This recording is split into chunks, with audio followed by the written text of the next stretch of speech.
E aí, Prats, o que vamos falar de audiovisual essa semana? Quero falar uma coisa muito interessante que é referências. Referência, isso é algo muito importante nesse campo aí, né? Porque eu vejo muita gente que fica o dia brincando no Pinterest, salvando referências visuais e no fim não sabe usar. Não sabe usar? Não sabem usar as referências. Como é que é o jeito certo de usar referência? Tem vários tipos de coisa que tu pode procurar quando tu tá buscando uma referência. Tô falando da minha área da parte de fotografia que tem no Pinterest.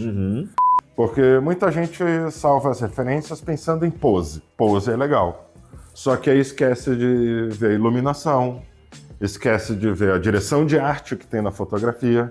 Que aí tem balão, tem melancia, tem abacaxi, tem um monte de coisa que não vai ser igual. Sim. As pessoas que foram fotografadas são diferentes da referência. Referências são coisas que tu tem que pesquisar o que tu quer salvar da referência para usar no teu trabalho. Já pensando na execução, no caso. Pensando na execução. Por exemplo, o que eu salvo muita referência, salvo referência de iluminação. Tô nem preocupado com o que tá aparecendo na foto, mas como ela foi iluminada.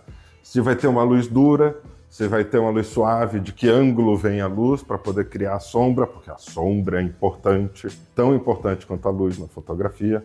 Às vezes a referência pode ser uma referência de direção de arte. Ah, que legal, essa foto com flores, essa foto com bancos, essa foto com areia da praia.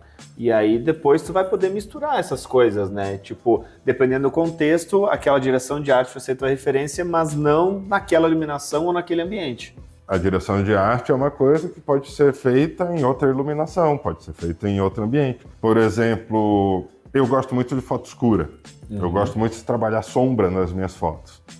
E um dia desse eu estava passeando pelo Pinterest e vi umas fotos de mãos. Só que as mãos estavam caindo para o escuro e tal, eu salvei aquela referência. Eu não vou fazer uma foto de mão, posso até fazer, mas não é o meu objetivo. Meu objetivo daquela referência é o objetivo de iluminação. E como que a luz foi trabalhada ali. Como que a luz foi trabalhada. Tem um exercício bem legal quando está estudando fotografia, pega a capa de revista e olha bem nos olhos da pessoa, vai ter o reflexo do que foi usado de iluminação. Isso é legal mesmo. Aparece até o reflexo do fotógrafo, às vezes, aparecendo no olhinho, assim, no brilho dos olhos. Eu acho que é válido mencionar que uma coisa, quando eu recomendo o teu trabalho de fotógrafo, o que eu costumo mencionar como particularidade é realmente esse conhecimento, esse domínio sobre a luz. Porque é algo que quem é leigo realmente não sabe como funciona. Inclusive, acho que eu vou mostrar a foto que tu fez minha, aquela... Como é que chama aquele evento lá? Fotomaratona? Uma fotomaratona, que eu tava contigo e uma das fotos que tu fez minha foi essa foto aqui. Ela foi feita num dia claro, não era estúdio, tava dia, com apenas um flash, dá pra fazer um ambiente totalmente escuro, assim. Isso eu acho fascinante. Aliás, pode entrar numa outra discussão muito interessante sobre luz, que tem fotógrafo que só usa luz natural. Luz do sol, chega perto da janela e tudo mais. Legal. Mas a gente mora numa cidade que nem sempre tem sol. No mesmo dia pode estar um sol bonito, 2 horas depois já não tem mais luz. Então, legal tu ser raiz a ponto de só usar luz natural, mas ter o domínio de luz artificial e unir isso junto à luz natural para criar o ambiente que tu quer fotografar, é importante. É um jeito de estudar fotografia bem legal. É interessante até pensar como o contexto geográfico, né, é uma das coisas que vai moldar o fotógrafo também, porque é isso, se o cara tá ali estudando, se desenvolvendo numa cidade onde o clima é tão inconstante, ele vai ter que se adaptar a isso mais do que alguém que está trabalhando num lugar em que tem bastante sol frequente e tal, por exemplo. Conhecer iluminação, ele te facilita na decisão da tua fotografia, não da aceitação da tua fotografia. Porque aí tu passa a decidir o que tu quer iluminar, o que tu quer escurecer, e aí tu põe a luz aonde tu quiser para causar o efeito que tu quer. Não, hoje eu tenho essa janela aqui, eu só posso fotografar perto dessa janela. Então tu te limita a uma situação só por usar a luz natural. Sim. Então, usar a luz artificial facilita para tu ter muito mais opções de iluminação e poder produzir as fotos do jeito que a gente decidiu produzir. Talvez isso de escolher apenas luz natural faça sentido para um trabalho mais artístico, né?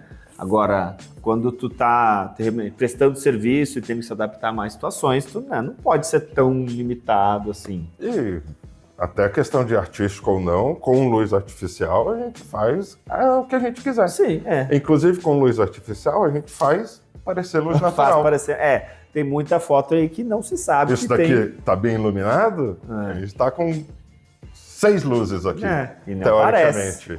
Pô, acho que no cinema é um exemplo muito mais fácil de entender isso, né? Uma cena que é ao ar livre, dificilmente é totalmente ao ar livre, não vai ter um monte de luz branca ali para espalhar a luz. Tem muita, se for ver os bastidores de cinema, é bem legal, porque parece que tá de noite e eles estão correndo numa rua. Rapaz, tem um puta balão de luz iluminando aquela rua para parecer de noite. Que teve o problema no Game of Thrones. Ficou muito escuro lá? Ficou muito escuro. Eles falaram, mas era uma batalha de noite. Tá, gente, mas eu quero ver a batalha. É importante ver a batalha. Tem cara, uma fala, alguém questionou, alguém do próprio Senhor dos Anéis, não sei se foi o diretor do Senhor dos Anéis ou alguém que trabalhou na iluminação, enfim. Essa questão sobre da onde que vem a luz, eles estão na beira de uma montanha, num castelo, daí o cara falou, do mesmo lugar que vem a música do filme. Sim. Da magia. Da magia do cinema, né? Nem chega tão longe quanto suspensão de descrença, né? Só tipo, cara, tem que dar pra assistir, né? Então, senão... O cara tá preocupado com o realismo da luz dentro da caverna das montanhas de Moria. Exatamente. Quando um Balrog gigante aparece. Não, o Balrog não tá bem iluminado porque não tem entrada da caverna para bater aquela luz. Exatamente, tá muito irreal a iluminação dessa batalha mística entre um mago e uma criatura dos infernos. Então, não dá para levar tudo em consideração. Mas essa questão de iluminação em cinema é bem legal, porque tem uns que usam só luz natural. Só que esses caras passam meses caçando o ambiente. Teve o Regresso, sim. Ele é todo com luz natural. Caraca, Todo.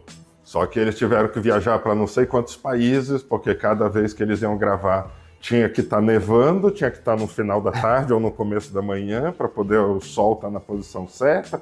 E o sol na posição certa no inverno da Finlândia é diferente do sol da sei lá onde. Então é um trabalho legal. Fica lindíssimo, bonito, quando é bem feito, fica perfeito. Só que, quando tu tá querendo fazer um trabalho e entregar, põe uma luzinha ali, pô. Nesse filme eles foram um pouco longe demais no realismo, né? Porque diz que o DiCaprio comeu o coração do bicho mesmo, né? Não, aí esses detalhes... Eu fico mais na parte técnica do que na parte real da atuação dos atores. Mas quando tu vai ver muita série, muito filme, é feito em estúdio e parece que eles estão andando em Nova York. Não, tem um paredão azul lá no fundo do cenário que eles substituem com CGI e o resto é tudo luz artificial. Ou é fundo verde ou até vários Vingadores foi com... Era painel de LED mesmo, era tipo, em vez de eles substituírem depois, o fundo já tá lá. Na gravação. Gosto muito desse esquema novo dele. Qual foi a série que eu vi? Casa do Dragão. Eles fizeram com esse fundo de LED. E se eu não me engano, no Mandaloriano, na série, eles usaram também esse paredão de LED. É verdade. E que ninguém percebe. Nossa, que real que é esse cenário em Tatooine. A gente falou de dragões e de viagens interestelares, mas a iluminação mas é artificial, realista. Mas é um artificial feito para parecer real. O mais real possível que seja na questão da ficção. Eu me lembro, agora eu não vou me lembrar o nome da fotógrafa, faz muitos anos. Ela foi chamada para dar uma palestra num congresso de fotografia, para ela dar uma palestra sobre iluminação natural. E aí ela teve que explicar que ela usou 14 luzes na foto que ela foi escolhida, porque aquilo não é iluminação natural. Parecia muito natural, mas ela é toda artificial e ela dominava a iluminação para montar o ambiente do jeito que ela queria. E isso facilita, porque às vezes a gente, principalmente questão de cinema, produção audiovisual, a gente não tem o dia para fazer isso. Às vezes tem que se estender para noite, para madrugada. E aí como é que tu vai fazer? Vai colocar uns LED iluminando, cara. Aí que tá, às vezes mesmo que quando começou a iluminação esteja ideal, mas a iluminação natural dura muito pouco, igual, né? Sim, já teve muita briga em set de gravação, porque a gente quer filmar no pôr do sol. O Golden Hour, que vai dar aquele brilho amarelo, alaranjado na pele das pessoas. Muito legal. Você tem 10 minutos para fazer isso. E se não deu, não deu. Vai ser outro dia, não tem como segurar o sol, não tem como atrasar a produção. Você em casa faz um teste com o teu celular, pega no fim da tarde, faz um selfie, Hour. E volta de novo e tenta editar, ver se vai ficar juntinho. Não fica. Eu não vejo problema em trabalhar a luz natural, mas eu vejo que as pessoas têm que estudar a luz artificial para poder fazer a foto do jeito que elas querem. Foto, o vídeo, tanto faz. Tu tem que aprender iluminação. Você tem que aprender o que tu quer iluminar, o que tu quer esconder. Tem que aprender como que tu vai iluminar, qual é a referência de iluminação que tu vai usar. Isso tudo é estudo. E antes de uma coisa, a gente começou esse vídeo falando de referência, Pinterest, e foi só sobre iluminação até agora. Porque isso foi um dos pontos que eu falei da referência. Que eu salvo referências de iluminação. E também salvo referências de poses, mas não é tanto assim. Eu não sou muito fã de salvar poses, porque uma pose que tu vê uma foto legal, ela funcionou para aquela foto. Vamos tentar reproduzir? Vamos tentar reproduzir. Eu ponho a pessoa na mesma pose, fico no mesmo ângulo e tiro uma foto. Eu falo, dá para melhorar. Aí o que tu faz? Tu não muda a pose. Tu muda o teu ângulo em relação à pessoa, muda o ângulo da pessoa em relação a ti. Essa pose que aqui os dois estão de pé está funcionando, legal. Mas se eu fizer um pouquinho mais de baixo, se eu girar um pouquinho mais para o lado da pessoa, a mesma pose.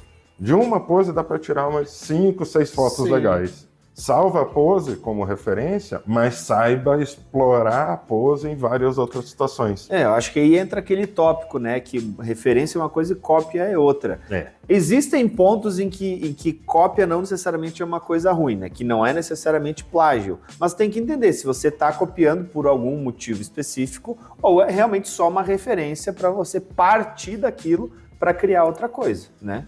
A partir daquilo, criar alguma coisa. É isso que é referência. Um ponto de referência é o que tu enxerga e dali tu vai se localizar. Não é roubar como um artista. Roubar como artista. Esse é um ponto bom. Eu gosto de separar assim, os 3 níveis: referência, cópia e plágio. Como eu falei, a cópia é você pegar uma coisa e reproduzir fielmente como você está vendo. Tem como fazer isso de maneira honesta, dependendo da sua intenção. Se não for para fingir que tu inventou aquilo, se tu não esconder que é uma cópia, né? Às vezes tu tem como aplicar num contexto, não, eu preciso fazer exatamente de uma maneira que já foi feito antes, por algum motivo, que eu não estou conseguindo pensar em nenhum exemplo agora. Mas pode acontecer. Agora o plágio é você copiar e você fingir que não está copiando. Nunca copiou aquilo, fui eu que inventei isso daqui. Não foi. Tu copiou de alguém e está dizendo que é teu. Isso é crime. Isso é plágio. Crime. Um exemplo que eu sou muito crítico aos criadores de conteúdo na internet que vivem de copiar, existe muita gente que só copia conteúdo, né? É que eles chamam de trend. Eles fingem que é trend, mas trend é uma coisa e plágio é outra, não é a mesma coisa. E trend tudo bem, é divertido.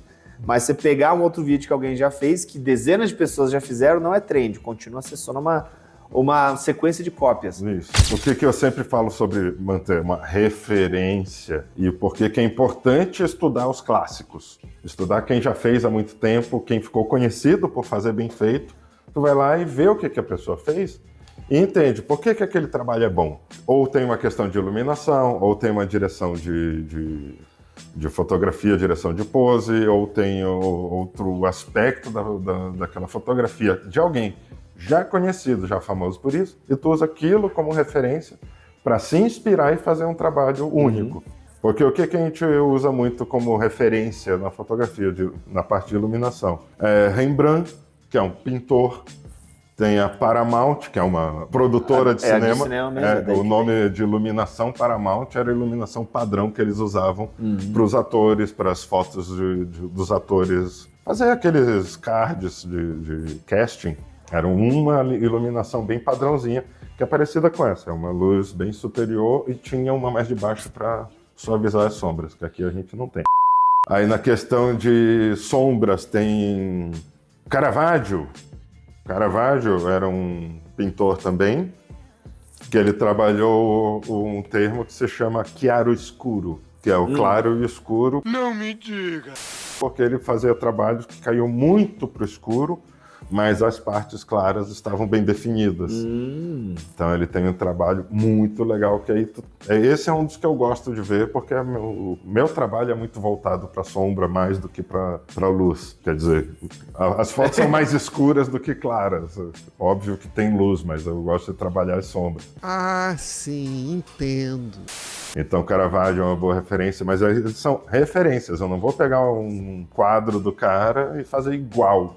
Eu vou estudar como ele fez aquela pintura, aquela iluminação e fazer uma foto inspirada naquilo. Eu acho que essa é a parte importante das referências, é se inspirar, não copiar. Seguindo essa parte de inspiração, ver o que os outros fazem, o que os outros não fazem. A gente falou muito de iluminação aqui, que a gente falou, agora a gente tem 3, 5 luzes. Mas não precisa tudo isso. Não precisa? Não. A gente pode fazer um trabalho muito bom usando uma luz. Sim.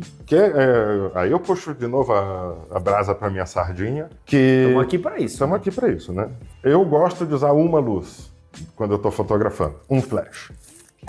Aí eu ponho meus modificadores, mas eu tento trabalhar uma luz, juntando essa luz com a luz ambiente que tiver, se necessário. Às vezes o ambiente é feio, eu apago. Eu apago tudo na fotografia, não precisa estar as luzes apagadas, a gente configura a câmera para não pegar a luz ambiente, e eu uso um flash só, mas eu gosto de usar um flash. Quando eu passo a usar 2 flashes, eu já acho que estou exagerando. Acho que não precisa. Legal, mas não precisa. Dá para trabalhar com equipamento mínimo e com conhecimento máximo. Sim. Eu acho que essa é a frase. Conhecimento máximo, equipamento mínimo. Concordo. A gente não precisa ter a última geração de câmera, a gente não precisa ter a melhor lente do mundo, não precisa ter uma quantidade excessiva de iluminação. Só tem que ter conhecimento de como usar para chegar no objetivo que é a decisão da foto, como vocês querem mostrar as fotos. Tudo tem que ser feito com intenção. Né? Intenção. E a partir eu acho que justamente pela limitação de equipamento, passa a ser muito mais criativo, muito mais estudioso do que fazer com o que tu tem na mão. Se tu tem uma câmera simples, vai usar essa câmera. Se tu tem só o celular, vai usar só o celular. Eu vi um post um Reels de uma estudante de fotografia, aquelas coisas bem aleatórias, sabe, que caem no nosso feed, assim, ela falando sobre esse debate, assim, que ela estava argumentando que tem pessoas que exageram no fato de, não precisa ter equipamento bom, e ela defendendo que para fazer, que tem que ter um equipamento bom. Aí eu fui lá e comentei que existe um meio termo, porque se tu tiver uma coisa, por exemplo, um equipamento muito amador ou muito antigo, não quer dizer que tu não possa fazer uma coisa boa, só que vai ter uma limitação técnica. Mas tu tem como fazer artes excelentes, tipo, tu tem como fazer uma fotografia maravilhosa com uma lata de Nescau com furo. Com pinhole, sim. As fotografias mais caras do mundo, que custaram milhões de dólares. Tipo de venda, assim? De venda, elas todas foram feitas em filme. Nas fotografias mais caras do mundo, nenhuma foi feita em digital. Não é necessário tu ter a melhor câmera digital de última geração para tu produzir alguma coisa interessante. Então, se tu tiver uma antiga câmera com um rolo de filme, tu pode estar produzindo algo que pode render milhões. Então, a questão não é o equipamento, é como que tu vai usar ele. Novamente, é a intenção do negócio. Qual é a tua consideração final sobre referências e equipamentos? A minha? É. Que referência é diferente de cópia, que é diferente de plágio, que você tem que considerar a referência como um ponto de partida para o seu objetivo e considerar o contexto onde você quer aplicar aquela referência. Boa. Fica um bom resumo, né? É um bom resumo. Eu digo que é importante, vou repetir, importante estudar os clássicos e além dos clássicos, é importante estudar quem tu acha que é bom. Porque nem sempre a pessoa é famosa, nem sempre a pessoa é uma grande referência. Pode verdade. Ser vê no Instagram, vê no Pinterest, vê quem é que fez as fotos, vá atrás de quem é o autor e ver o porquê que tu gostou daquela foto. Exatamente. Isso é bem importante. Elabore um argumento do porquê que aquela foto é boa para ti, porque pode não ser boa para os outros, mas porquê que ela é boa para ti, e a partir desse argumento tu fala, eu gostei dessa luz, gostei dessa direção de arte, gostei dessa direção de pose, gostei dessa situação, porque às vezes pode ser uma coisa street, Sim. aleatória, mas elabore suas referências e crie argumentos para explicar o porquê que tu gostou das coisas, que aí tu pode começar a pensar em produzir o teu trabalho com a tua identidade, mas obviamente inspirado em alguém. Aqui. E tem um outro ponto na questão de referências de quando é alguém que eu gosto, um trabalho que eu gosto, nossa, eu admiro muito. Para mim ajudou muito no meu trabalho artístico me desprender um pouco. Cuidar de si, meu objetivo não pode ser igual a quem eu admiro, porque eu posso ter uma referência muito frequente do mesmo artista, mas o meu estilo natural é muito diferente do dele. Então, acaba sendo, muita gente se frustra porque não consegue ser da mesma forma. De repente, tu está fazendo um trabalho bom que outra pessoa está admirando, e que é totalmente diferente, e às vezes o teu ídolo vai ver o que está fazendo e vai dizer, caraca, eu nunca faria uma coisa assim. E a última consideração final é que equipamento não é tudo, conhecimento é tudo. Vocês têm que estudar, entender o que cada coisa faz, principalmente iluminação, para poder trabalhar fotografia e videografia também. Eu acho que iluminação é mais importante do que câmera. Eu vou soltar essa bomba aqui, porque muita gente acha que câmera resolve tudo. Cara, e na verdade tem um exemplo muito simples para provar isso, porque às vezes uma lente não tão boa, tu compensa com uma iluminação bem feita, bem pensada. E isso a gente percebe até no celular, usando uma webcam mais ou menos, que se tiver escuro vai ficar horrível a imagem, mas com uma iluminação legal, tu já consegue fazer uma imagem decente. Então a iluminação... A iluminação é mais importante do que câmera. Uma câmera top de linha, se a iluminação estiver ruim, sinto muito. Uma câmera top de linha dentro das cavernas de Moria não vai pegar nada. Não vai pegar. Porque não vai ter luz lá, só a luz do Balrog. E aí vai ser a última coisa que essa câmera vai ver. Se você seguiu a gente até aqui, comenta aí... referência. E te inscreve no canal, manda para teus amigos e ativa o sininho. E acompanha aqui os outros vídeos. Aqui tem os vídeos aí para você acompanhar. E até a próxima. Até a próxima.